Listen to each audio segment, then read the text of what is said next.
Masibulele mfundisi. Masibulele mfundisi. Ndangiyi-teacher. Aphinde ndanginobhala kwenye indawo ixesha elide. Ndiyakholwa into yobana xa kuthethwa into ezibalulekileyo ezinje, ibe khona indawo umntu obhala kuyo. Akubhala encwadini nokubhala efowunini. Awunozibamba zonke ngentloko. Now, as I'm listening to umfundisi and other panelists, I've listened to a number of other befundisi. Ngabamamela befundisi abaninzi.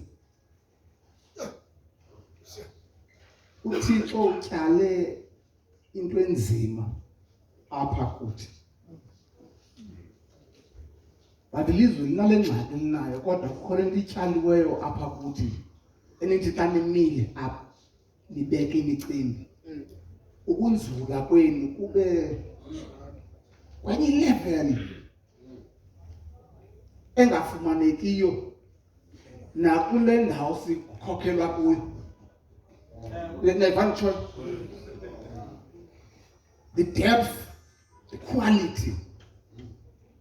But why sikule meko sigqibo zotywa zezi zithethi zonke apha when we have this quality? Kukhona abafana abancinci apha, abanye bakwi-guild, abanye baphayela emanyaneni, abakabi ngabo abanye nabashunayo. But kule mini ekuthe kuxapha icawe yolutsha kungene bona ugcwala abantu esiguqweni ngaloo mini kodwa kuthetha abantwana, which means uThixo has endowed us with enye nje i-richness and watyala ifake seeds of greatness apha kuthi. But why ilizwe lakuthi linje? Ate umfundisi ubecangatha kwezo ndawo. Ndiyamthanda ke kule ndayithi we like dealing with symptoms. Sethanda thina udila nezinto ezenzekile singawujongi intsusa yazo. Upresident uThabo Mbeki nanto yayibande kwabanye abantu ke bamcaphukele phambi kwesizathu. Yayinto yoba wayesabuza imibuzo engaphendelekiyo efanele ubuzwa phofu. Kuba xa ugqiba upresenta kuye i-report, upresenta i-problem, uyabhala umbone uyabhala ethubeni ayeka abeke ipeni phantsi asebenzisa isandla sakhe manje sendile. So mazi ke ngoba ugqibile ngale report. Angathi adlalise zazandla. So mazi ugqibile ngale report. So uzithethela nje. Umbuzo wakho wokuqala engicinga uba nirhale siwubambe sonke apha xa sidishana nemiba wedla ukuthi what is the nature of the problem? Lo mbuzo uzwa umfundisi uqulu. Ufuna i-cause of the problem. So that's not about sidibana apha kanti sizodibana njenge-symptoms, sizodefine i-problem. Funeka siye enzulwini, what is the cause? Siyodila ngayo. So that singaphinde sibe kule ndawo xa sidibana okwesibili. Mfundisi wam, umfundisi uPeter ongenayo, sizongena enzuxweni. Ayeza amaphepha kaJuda, kodwa asaza mkhazu. Andazi ubana into zithethweyo nasezimifumene zanosela. Awubhali gama kwela phepha. Faka umbuzo uze ngaphambili. Badanile. Abanye bakuthethwa nabo.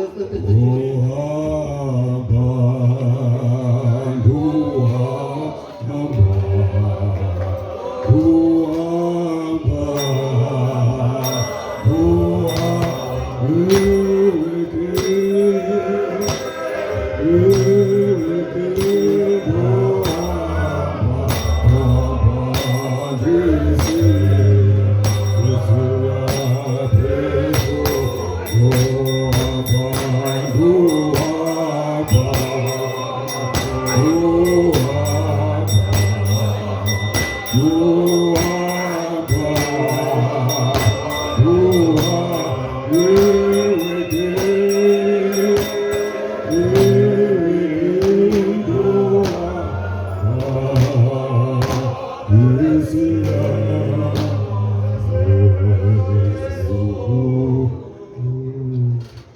ngithabathe ithuba ndibulele kutata uQwase, ndibulise bonke befundisi abakhoyo kule nkundla kaThixo. Ndibulise ex-president kwakunye no-president. I had an honor last night ukuba khona when we were doing your presentation.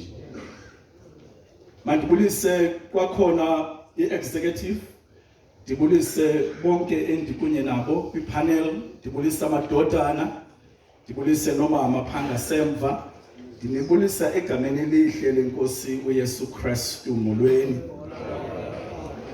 Ndingudabani, igama nguDumisani, Fani nguPeter, ndingudabani, uSigathi, uNyathi, uFletcher. Ndizalwa ngamanzotho onqane, yesimakazi wami. Ndikhule lapha kulale kwaMlalala, kwezilali zaseQonce. Yes. Ndime apha ndizokupresenta on behalf of Heartline. Ndingazukuthetha ngaye kakhulu ngoku, kodwa kuye uHeartline kune program esithi nguFathers Matter or Fathers Matter. That's the program endizeleyo ebethe ubana namhlanje nelixa elizayo uHeartline ungumhlobo wamadodana asewusini. Ndiyafuna ukutsho bana last week bekune convention ibinjena ebiseSomerset. I-colleague yami ibiphayana nayo yo representa the same matter. Eyona nto esizeleyo yi-research eyenziweyo ehambisana nezinye zezinto utata uQwase ebeyiveza kule ncwadi kaDr. Miles Monroe yokubana i-research ibonakalisa into yokubana uninzi lwabantwana bakhula utata engathathi xanduva ngobukho bakhe kubomi bomntwana. Mandiphinde, i-research ibonisa into yokubana uninzi lwabantwana bakhula utata engekho, engabonakali ukubonakalisa uxanduva lwakhe ekukhuliseni umntwana. Kangokubana kune-statistics esikhoyo eside sithi 65% of children are growing with an absent father. And kakhulu abanye baye bazijonge esa statistics in different races in South Africa, even in other countries, between black and white. South Africa in a rainbow nation where include Indians kwakunye namakhaladi. Apho kuvela into yokubana imajority yabona abantwana abakhulu utata engekho ngabantu abamnyama when it is compared kubantu abamhlophe, kumandiya namakhaladi. Isizwe sethu sisengxakini. And ezinye zezinto ezihlungu kokubana icawa bekunga ingaba liziko elikwaziyo ukwenza inxaxheba ukutshintsha le meko, kodwa ufumanisa ubana kwa ezingxaki zokungabikho kotata ebantwaneni naba becawa otata abalithathi uxanduva. Kunokwenzeka ke ukubana ibangwa zizinto ezininzi before umuntu abe ngumuntu wecawa umhlawumbi ebekhe vele wadlala undize njengoba uDr. Tebelele ebesitsho. Mhlawumbi before umuntu abe ungena ecaweni ebekhe umuntu wakhetha ngokungazithandeli okanye be-influencwe zitshomi zakhe, wazibona enabantwana angakhange abe ubakhethe ngokufanelekileyo. Kodwa yona nto siyithethayo ukubana wonke umuntu onomntwana kumele into yokubana athathe uxanduva lokumkhulisa owakhe umntwana. I-results zezokubana uninzi lwabantwana abakhula utata engekho ngabantwana namhlanje esibabona bengakwazi ukuqhubekeka kakuhle esikolweni, ngabantwana esibabona be-involve kwi-substances, utywala kwakunye neziyobisi, ngabantwana babonakala beyingxaki okanye kusenzeka lengxaki utata uMajola athetha ngayo ye-abuse kwakunye ne-gender violence kubo. Ngabantwana ekufumanisa uba ekukhuleni kubakho vele ezinye ze-challenges zibaphazamise kwalapha engqondweni. Ngabantwana bathi bezama ukuphumelela ebomini kodwa kubekho izinto eziye zibanqube bangakwazi ukuntinga bekumele bana bayandinga. Mandiwenze lo mzekelo sometimes endidla ngobona kula program yase-TV eye ikhangele umzali ukhumbule ekhaya. Uninzi lwabantwana abaye babe phakula program xa ubeva inhlungu yabo ngokuba umzali ebengekho specifically kutata uye athi ndiye ndagula, uye wathi ndiye ndaphathwa kakubi, uye athi andikwazanga nokugqiba esikolweni, aye athi ndithi ndiwufuna umsebenzi ndingakwazi ukufumana ngenxa yoba ubungekho tata ebomini bam.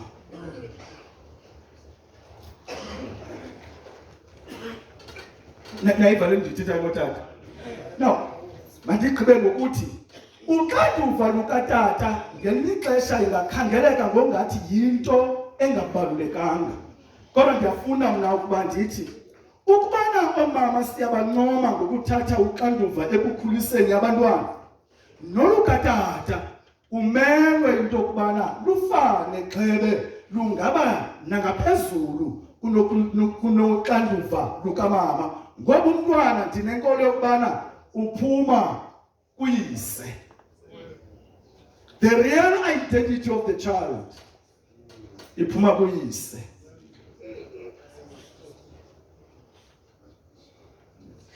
Therefore ibuhlungu imbi into yokubana ithi into iye yakho iphuma kuwe xhebe inguwe kodwa kube kungona wena uyilahlela ngaphandle.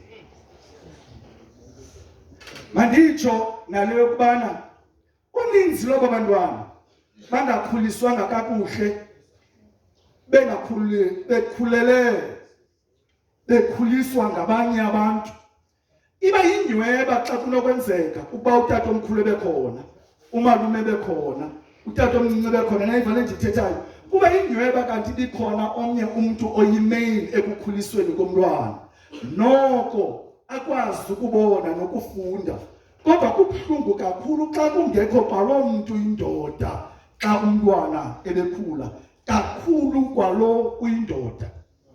Enye yendlela endiyibone isenziwe emakhaya nam endinothi ndibe nayo i-experience yayo kukuthi ngelinye ixesha utata sele khona ekhaya kodwa angathathi xanduva olupheleleyo. Uwenzile umzekelo umfundisi apha ukuba utata athi sele vele emsebenzini, instead of afike awenze ikhaya libe warm, kusuka abantwana baoyike and asuka athathe i-TV, ilantuka i-remote ezize-TV okanye abuke iphepha. Ufumanisa ubana xa utata ekhona kukho irhorho apha ekhaya. Kangangokuba dala andazi ke namhlanje uninzi lwabantwana bebesoyikiswa ngoyise xa kukho into umntwana yenzileyo embi. Azathi umama ndakuxela tatakho. Ufanele uba utata lo ayingomntu ogcwele uthando. Utata lona ngumntu ongagcwelanga inkathalo. Utata lona ngumntu ongenabubele. Utata lona ngumntu ongakwaziyo into yokubana abantwana basondeze. Utata lona ngumntu ongoluleki ngokufanelekileyo. Kodwa utata yi-abuser.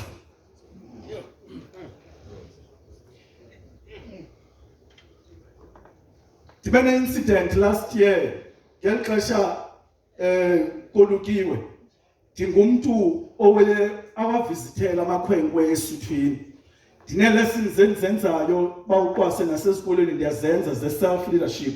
Le udoktar ebethetha ngayo ukuba you can't be a great leader of others, but you can't lead your own self. That self-leadership, ndine-topics endiye ndizenze ebakhotheni. Papa 17 emdantsane. I think I was speaking with plus minus 20 of the young boys. After ndithethile kwakunye nabo, iba yintetho nje mfutshane but strong. Yes, it's strong. After bethi gqibula uthethe nabo behamba wabuya omnye. Xa ebuya uthi kum, because of mandithi nje the topic that I was speaking about, a manhood leyasentabeni is the preparation for parenthood, and then you cannot be prepared to be a parent without going through pain, perseverance, patience for you to be prosperous. Then this young man came back. He said, Tata, I'm still in pain. My pain is not the one,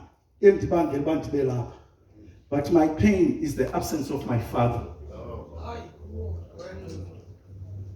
Uthi bensotshiswa phezu ntsukwini. Utata bengekho. Uthi ndiyayibona lo ngabikho ngale mini into ojiswa ngayo. Kwangala mini ndandijonge enkalweni wenza umsebenzi wagqitywa. Oko utata ndimjongile. Utata khange avele. Le ntwana nje kubithetha ingumkhwetha. Inyembezi zehla emehlweni. The reality is that the pain that he was going through was not the one that ngabe ndicinga uba ndithetha ngayo. I-pain, it was not the pain of that day. Ndithi kuye engekho nje namhlanje. Kaloku ndoda bengazukwazi ukungabikho namhlanje kanti bekhona izolo. That means lo tata wakho ebengekho all the time.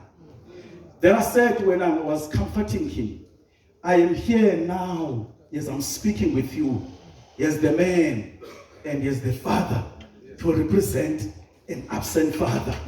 But the reality now bendikhona just for a short moment. Nathi ndifuna ukuza kuyo. Kukho into ekuthiwa yi-father's wounds. Kukho abantu abonzakeleyo ngenxa yoyise. Kangakubana after umuntu onzakele kuthatha ixesha ukuncedakala, because amadoda bekuthiwe xa intlungu ingaphakathi akukho nto ayenzayo ngaloo nto. Ithi yakuqhubekeka ke lo monzakalo umuntu aphinde enze kwalaa nto uyise ebeyenzile kuye. Ukubana utata wayengekho ebomini bakho uyawufumanisa ubana baninzi namhlanje abantu abenza exactly le nto uyise wayenzile kuye. Ndicinga ubana silapha ke ukuthi yintoni thina esinokuyenza. Bawo ayingawo bonke ootata abangekhoyo emakhaya. Aba bakhoyo emakhaya sicela umngeni into yokubana qanda zama kangangoko ukuba umntwana wase-next door makabe ngumntwana wakho, umntwana wasekuhlaleni makabe ngumntwana wakho, umntwana wasebandleni makabe ngumntwana wakho. Sithi loo nto yi-social fatherhood.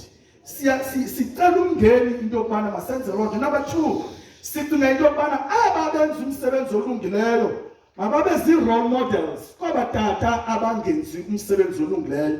Not just ukubana bazibonakalise, but masisisandla ukuba ukunikeza izikills kwabanye ootata into yokubana nabo mabenze njengoko nawe usenza. Mawungayekelwa umzongenatata kodwa khona wena ungutata, because sizawugxeka kube kungekho nto esiyenzayo. Ndiyafuna ke ukubana okwangoku ndivale ngaleyo nto ukubana elibandla kwintetho endiyivileyo nentetho ebekuthiwe ezikhe zakhona lithatha uxanduva ukuthi botata masibuyeleni kuxanduva lwethu, singabayekeli oomama bona bathabathe uxanduva bebodwa. Kangokubana we know that there are lots of other issues ezibangela uba athi ngelinye ixesha amadoda selezama ukubana aye ebantwaneni bathi bavalwe ngezizathu ezahlukileyo. Ingaba sisizathu soba utshatana, ingaba sisizathu soba zange uhlawule, ingaba sisizathu se-conflict eyenzekayo between utata nomama e-affect umntwana. But ezo zinto ezo sawuphinda sizithethe ngelinye ixesha. But now we are saying, madoda masibe ngootata abangabo ebantwaneni bethu. Inkosi nisikelele.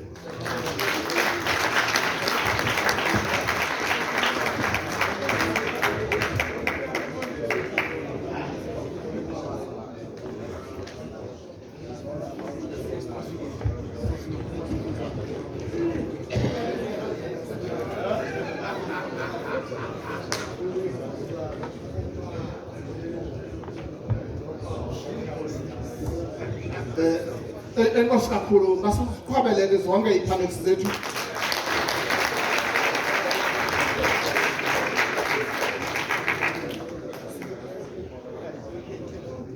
Zikhona ii-questions ezifikileyo undande zilixesha. Kodwa ndiyarhalela sifumane ndizandle ezimbalwa then bazawubeleka ngezi questions ezilapha sendiyazama ukusasaza. Tena ndiyabona uba isikakhulu zazo zibhalele kuloba uphakathi. Ndijongile i-content yazo ndafumanisa uba mazibhalele kuloba uphakathi. So which means umcimbi u-ethe-ethe endlini. Mfundisi wam, number 1, number 2, number 3, number 1, apho number 2, mfundisi, number 3.